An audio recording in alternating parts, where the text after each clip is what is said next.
pusa.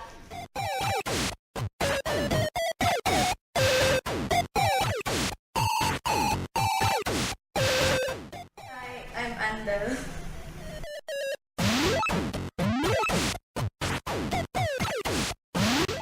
Hi, I'm Jessa.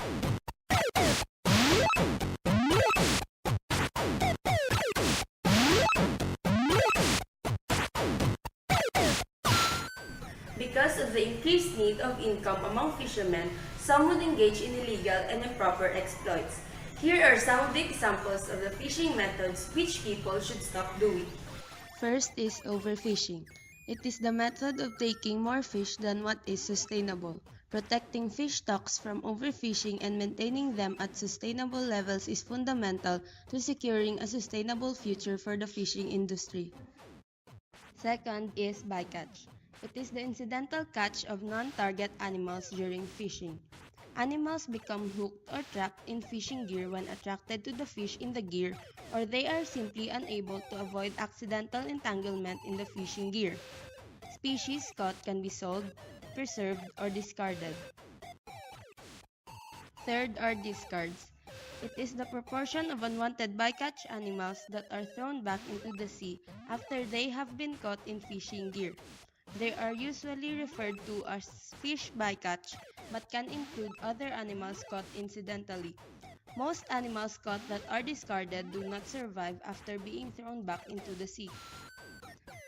Fourth is dynamite fishing. Dynamite or other explosives are set off underwater. The dead fish floating to the surface are simply scooped up. The explosives completely destroy the unwater environment, leaving it rubble. Fifth is cyanide fishing. Fishers squirt sodium cyanide into the water to stun fish without killing them, making them easy to catch. Last is ghost fishing. It occurs when a fishing gear is lost or abandoned at sea. The gear continues to catch sea creatures as it drifts through the water and after it becomes snagged on the seabed. As young people, we can preserve the marine life even through our simple ways. In order for the future generation to enjoy the resources from our waters, here are some ways in which we can conserve our ocean. First is mind your carbon footprint and reduce energy consumption. Reduce the effects of climate change on the ocean by leaving the car at home when you can and being conscious of your energy use at home and work. A few things you can do to get started today. Switch to compact fluorescent light bulbs, take the stairs, and bundle up or use a fan to avoid oversetting your thermostat. Second, make safe, sustainable seafood choices. When shopping or dining out, help reduce the demand for overexploited species by choosing seafood that is both healthful and sustainable. Third, use fewer plastic products. Plastics that end up as ocean debris contribute to habitat destruction and entangle, and kill tens of thousands of marine animals each year. To limit your impact, carry a reusable water bottle, store food in non-disposable containers, bring your own reusable bag when shopping, and recycle whenever possible. Fourth, help take care of the beach. Whenever you enjoy diving, surfing, or relaxing on the beach, always clean up after yourself. Explore and appreciate the ocean without interfering with wildlife or removing rocks and corals. Go even further by encouraging others to respect the marine environment or by participating in local beach cleanups. Fifth, don't purchase items that exploit marine life. Certain products contribute to the harming of fragile coral reefs and marine populations. Avoid purchasing items such as coral jewelry, tortoise shell hair accessories made from hawksbill turtles, and shark products. Sixth, support organizations working to protect the ocean. Many institutes and organizations are fighting to protect ocean habitats and marine wildlife. Find a national organization and consider giving financial support or volunteering for hands-on work or advocacy. If you live near the coast, join up with local branch or group and get involved in projects close to home. Seventh, influence change in your community. Research the ocean policies of public officials before you vote or contact your local representatives to let them know you support marine conservation products. Consider patronizing restaurants and grocery stores that offer only sustainable seafood and speak up about your concerns if you spot threatened species on the menu or at the seafood counter. 8. Travel the ocean responsibility. Practice responsible boating, kayaking, and other recreational activities on the water. Never throw anything overboard, and be aware of marine life in the waters around you. If you're set on taking a cruise for your next vacation, do some research to find the most eco-friendly option. Last, educate yourself about oceans and marine life. All life on Earth is connected to the ocean and its inhabitants. The more you learn about the issues facing this vital system, the more you'll want to help ensure its health. Then share that knowledge to educate and inspire others. There are also organizations that implement programs in community-based coastal resource management. First, let us define what CBCRM is.